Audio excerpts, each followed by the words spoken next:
সুপ্রিয় দর্শক মন্ডলী, আজকে আমরা এমনই একটি লোকের সাথে আপনাদের পরিচয় করে দেব, যে কিনা প্রত্যেক দিন বিছানে মতে।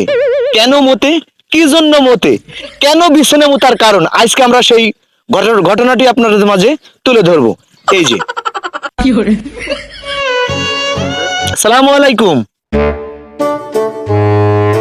ওয়ালাইকুম আসসালাম। তো ভাইয়া, আপনার সাথে আমি কিছুক্ষণ কথা বলতে পারি? হ্যাঁ বলেন। তো ধন্যবাদ। আচ্ছা ভাইয়া, আমরা শুনলাম আপনি প্রত্যেক দিন বিছানে মতেন, এর কারণটা কি? ও, এ ঘটনার নিউজ বন্ধ ফেলে গিয়েছে। আমাদের এই নিউজ পর্যন্ত এসেছে বলে আপনার সাক্ষাৎকার নিতে এসেছি। তো ভাইয়া, এই আপনি যে প্রত্যেক দিন বিছানে মতেন, এই ঘটনাটা একটু খুলে বলবেন আমাদের? ওরে ভাই, এই ঘটনাটা হচ্ছে ওই রাত্রে যখন আমি খেয়ে দিয়ে ঘুমোতে যাই, ওই ঘুমোলেই শয়তান এসে আমার পোক দেয়। ভাই কি পোক দেয় ভাই, একটু খুলে বলবেন দয়া করে? ওরে ভাই, এই পোক দেয় হচ্ছে গিয়ে শয়তান আমার পোক দেয়, বলে যে ওই বিছানে মদ, তাহলে সোনা চামচ দুবানি। আর ওর পোক শুনে যাই মুইতে দিই, আর শয়তান খেয়েছে দই। ও, সো দর্শক মন্ডলী, আমরা ভাই থেকে যে নিউজটি পেলাম তাতে বুঝতে পারলাম ভাই শয়তানের খুব জ্বালাচ্ছে ভাইয়ের। তো দর্শক মন্ডলী, আমি ভাইয়ের এখন একটা বুদ্ধি দেবো, যে বুদ্ধি শুনলে ভাইয়ের এই বিছানে মোতায় বন্ধ হয়ে যাবে। তো ভাই, আমি এখন যে বুদ্ধিটা আপনার দেবো, আপনি মানতে পারবেন? জি ভাই, ওই বিছানে মুতা বন্ধ করার জন্য আমি সব কিছু মানতে রাজি আছি ভাই। ভাই, আমার যুক্তিটা হচ্ছে, এইবার যেদিন রাত্রি শয়তান এসে বলবে যে বিছানের মধ্যে সোনা চামচ দেবো, আপনি কি করবেন জানেন? আগে বলবেন যে সোনার চামচ আগে দে, তারপরে মুচ্ছি।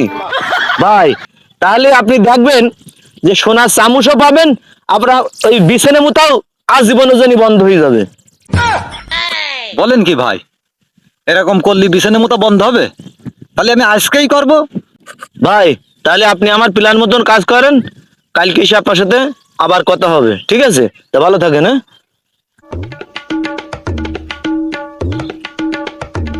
সালামু আলাইকুম ভাই। ভাই মাছের কি জানি ভাই? আরে ভাই, ক্যামেরা চালু রয়েছে ভাই, ক্যামেরা চালু রয়েছে ভাই, ক্যামেরা চালু রয়েছে ভাই। ও ভাই, বলা না কওয়া না, এইভাবে এইসব পর দাঁড়াম করে মার দিলেন, ক্যামেরা চালু রয়েছে, আবার আবার আবার মারছেন ভাই। তোর মারি দেখেছিস করে, তুই মারি দেখেছিস করে, কি যুক্তি দিবি? কি জন্য মারছেন ভাই, এবার একটু বলেন ভাই। তুই যে আবার কথা বলছিস। ভাই, মিয়া, বলা না কওয়া না, ফটফট করে একদম সাংবাদিকের গায়ে হাত দিচ্ছেন আপনি। আপনি তো ঘটনা খুলে বলবেন। তো সাংবাদিক একদম কান ভেঙে দেবো। সাংবাদিক কিন্তু বড় সাংঘাতিক ভাই। তোর কিরা শিখেল যুক্তি, কিরা শিখেছে? কিরা শিখেছ বল? আরে ভাই, ক্যামেরা চালু রয়েছে, আপনি কালকে যে যুক্তিটা দিলাম সেই যুক্তি অনুযায়ী কাজ করিলেন না, একটু ঘটনাটা আবার খুলে বলেন তাহলে। ও, তুমি ঘটনা শুনবা? তাহলে এইসব বইসো, ওই ঘটনা শোনার পরে আবার দুবানি পাদা নিয়ে এইসব। আপনারা বসেন ভাই। বইসো। ও, না জেনে না শুনে যে ফট করে মারলেন ভাই, এখন এই ব্যথায় ফিটে যাচ্ছে। আচ্ছা, কালকে সেই ঘটনাটা খুলে বলেন তো ভাই, সেই সোনা চামচ কি পাইলেন ভাই? ওরে ভাই, তোর কথা মতনই কাজ করলাম। ও শয়তান হয়ে এলো, আমি ওই শয়তানের কাছে বললাম যে আমার সোনা চামচ আগে দাও, তারপরে মরবো। শয়তান তখন আমার বলছে যে ভাই, সোনা চামচটা আমার কাছে নেই, সোনা চামচ রয়েছে রাজার কাছে, তাহলে চল দুই ভাই যেয়ে চুরি করে নিয়ে আসি। শয়তানের কথা মতো গেলাম চুরি করতে রাজার বাড়ি। আর গিয়ে দেখছে সোনা চামচ রয়েছে, যেই সোনা চামচ ধরে টান দেবো, এরা সে রাজা দেখে ফেল দিয়ে। তারপর তারপর ভাই, এইবার সে আমি যেমন তেমন, শয়তান আমার আগে খাইচ্ছে দই, ওই শয়তানের পেছনে ভাই আমিও দই। হ্যাঁ। ওরে ভাই, ওই সাথে সাথে সে রাজাও টের পেয়ে ওই আমাদের পেছ রাজাও দই। আর ওই জাতি জাতি হঠাৎ একটা শয়তান হঠাৎ একটা গাছে উঠে গেল। আমি তো ভাই সেরাম গাছে উঠতে পারিনি। আচ্ছা আচ্ছা। ওরে বাবা, তারপরে ভাই, তারপরে একটু বলেন, তারপরে দেখি। ওরে ভাই, শয়তান তো আমার আগে গাছে উঠে বসে রয়েছে, হ্যাঁ। আর আমি তো গাছেই উঠতে পারিনি। কি করবো? তারপরেও কষ্ট মষ্টকে ছেঁকে মেঘে অর্ধেক গাছে উঠলাম, আর রাজা মনে করো আগ পেতে তলে বসেই দিয়েছে ভাই। এইবার আমি শয়তানের দিকে বললাম যে ভাই, আমি তো আর উঠতে আসিনি, আমি এবার কি করবো, তো পড়ে যাবো, তুই আমার একটু টেনে টেনে বাঁচা দিনি ভাই, বাঁচা। এইবার ওই শয়তান আমার যুক্তি দিলে, তুই এক কাজ কর, তোর উপরে ওঠার কাজ নেই, তুই ওই রাজার মাথায় হেগে দে, রাজা খাইছে দৌড় মারবানি। এইবার ভাই হ্যাঁ আমি কি করব?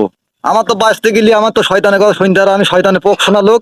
আমি দিলাম কাজ সেরে ভাই, কাজ সেরে যে ঘুম ভেঙে গিয়েছে ভাই, হ্যাঁ দেখি খেতা বালি সে মাইকে শেষ, এই মনের দুঃখে সেই ডিপটালি বসে রয়েছে, ডিপটাল জ্বলবে।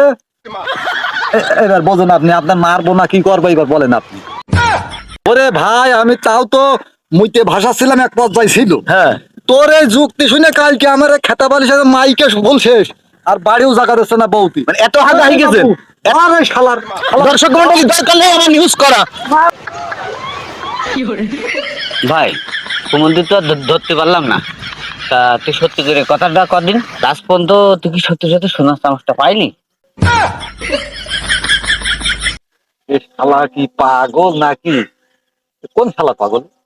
এই ওই ওই পাইলাম সোনার চামচ, ওই আমাদের বাড়ি যা সোজা, যে ইয়ে আমার ওই খাটে খোঁজ করবি, দেখছানি পাবিনি, যা। আমার জীবনে আমি সোনার চামচ কোনোদিন দেখিনি, খালি যাই দেখেই আসি।